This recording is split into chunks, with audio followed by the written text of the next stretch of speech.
Can I tell you a secret? I'm a member of an evil corporation run by my family. They gobble up small businesses owned by nice, hardworking people, and they turn them into money-making, soulless machines that funnel hundreds of millions into our pockets every year. My name is Wyatt, and I'm not just a member of one of the most evil families in the world. I am their heir. They raised me to be the most ruthless of them all. Every week, they would make me watch as they crushed other people's hopes and dreams. Young entrepreneurs, newlywed couples, old retirees. My parents did not care who it was. They would pick their businesses apart and laughed as the people cried in anguish. At first, it was tough to watch. You'll get used to it, son. You have to witness it all. That way, you'll be so desensitized to people's feelings. By the end of it all, you can take candy from a baby and not feel a single thing. Mom was right. As time passed, I felt nothing. I became the emotionless, soulless heir they so badly wanted. But there was a hitch. My older brother, Eric, was jealous, which was his first mistake. If he truly deserved to inherit everything, he shouldn't have been able to feel jealousy in the first place. But Eric was cunning, too, and he felt that he deserved to be the heir because he was older. And so he made my parents afraid of me. There was an old woman who took care of me ever since I was a baby. Her name was Nona, and she sold hot dogs on the street on the weekends. It was her dream to open a diner one day. My brother lured Nona into the meeting room with the promise of a loan for her diner. And then, months later, after the diner had been up and running and getting a good amount of business, Eric called Nona back, and he wanted me to deliver the bad news. I told her the diner was about to be taken away by my family without even batting an eye. Eric made sure my family saw. They thought if I could do something like that to the one person who raised me, how long until I turned my sights on them? They were afraid that I would become uncontrollable, too ruthless. They feared their own creation, and so they abandoned me. Dad drove me to the worst orphanage in the land. He opened the car door, pushed me out, and just left me there, like an unwanted pup. The orphanage took me in, and that was where my life changed for good. The rooms were moldy, and the beds were nothing but cardboard, and the food always tasted like wet paper. It was a far cry from the life I had always known, but I didn't cry or complain. I didn't even miss home. All I knew was that I was going to get out of there as soon as I could. The very second I turned 16, I had nowhere to go, but I would sneak into people's gardens and sleep in their sheds. I would break into their kitchens in the middle of the night and steal food. I got caught eventually.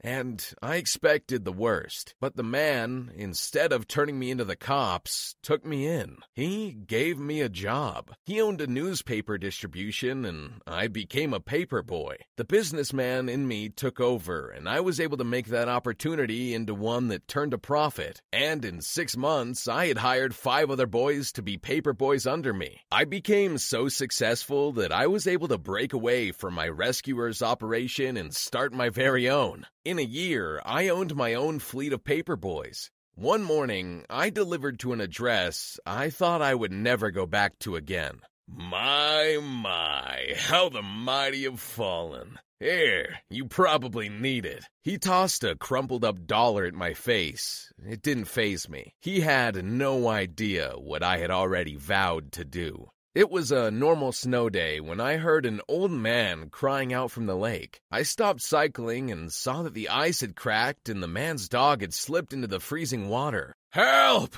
Help me! Somebody, please! But before I could reach them, the old man, too, fell in. At first, I didn't want to bother with it, but I saw that the man had expensive clothes on and thought that if I rescued him, I'd be rewarded. I, of course, chose to rescue him first, since the dog presented no advantage to me. But when the old man sobbed and begged me to save his dog for 10 grand, I relented. Bill turned out to be a millionaire who lived in a massive estate nearby, and in his gratitude, he adopted me. He introduced me to his only daughter, Catherine, and she was kind to me. She helped me discover feelings I never thought existed within me. Catherine and I spent all our time together. We went to the same school, and through her, I made friends. And I learned from them how it was to be a kid again. Something I never got when my family made me undergo their ruthless training. But something inside me reared its ugly head. In my very core, I was still the same merciless man. And I was greedy. Greedy for the riches Bill owned. I couldn't feel at all satisfied by the thought that being his adopted son, I would only be entitled to half his fortune. And so, one night, I broke into his safe, emptied his bank accounts, and ran away. I put my childhood training to work. With that money, I started my own company, and with my skills and cold-hearted ways, I made that company grow into a corporation. I acquired struggling businesses and tore them down so I could gobble them up in my hunger for more riches. Many people despised me, but others celebrated me for it. I was lauded as the youngest billionaire in the country. My enterprise grew exponentially until one day I was toe-to-toe with an imposing rival, my own family. Funny how you think a tiny, insignificant corporation like yours could ever compete in the big leagues, little brother. We have the best lawyers, the top talent, not to mention billions in resources. You're a fool, Wyatt, and you will lose everything. Eric ate his own words a week later when he found out, belatedly, that I'd already been buying up all the small businesses under him in secret. I was making moves a full year before he even realized it. I toppled my old family's corporation, and finally, I was at the very summit where I belonged. But then, it all came crumbling down. I got sick, so sick I couldn't even get up. Every waking moment was filled with pain, and I had to get a transplant. All my life, I had made so many enemies, and now that I needed help, nobody wanted to. I begged my family. I called Eric, but he never picked up. I asked all the friends I made, but it turned out every one of them were fair-weathered and were happy enough to see me fall. They abandoned me in a heartbeat. One night, I woke up from someone holding my hand. It was the old man who had rescued me, the man who was like a father to me when I had none. And behind him was Catherine. They hadn't forgotten about me. And miraculously, Bill was a perfect match for my transplant. Neither of them even brought up the fact that I betrayed them and stole from them. Bill gave me a huge sacrifice without asking for anything in return. When I woke up after the operation, I realized something. What was the use of all the money, power, and status in the world if I had no one? Bill and Catherine showed me kindness at my darkest, deepest moments, and I finally broke free of the ruthlessness that was ingrained in my very soul.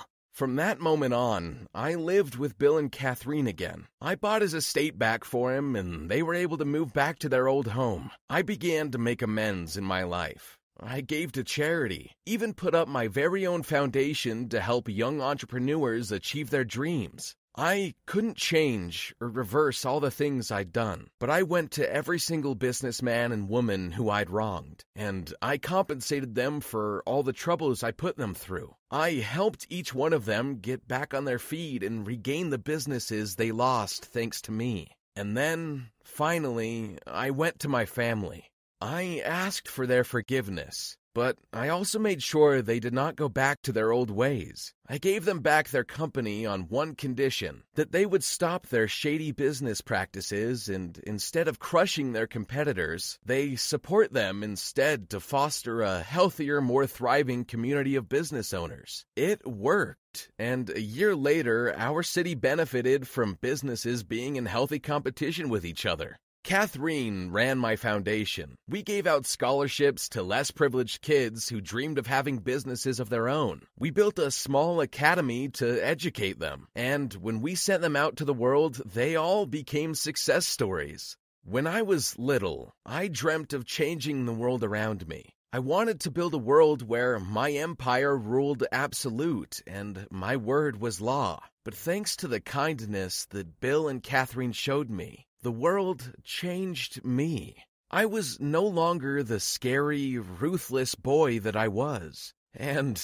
I guess that's why Catherine fell in love with me. And I realized that I'd loved her this whole time. We got married in a ceremony attended by the hundreds of people who loved us. And when we shared our first kiss as man and wife, they cheered and applauded and showered us with petals.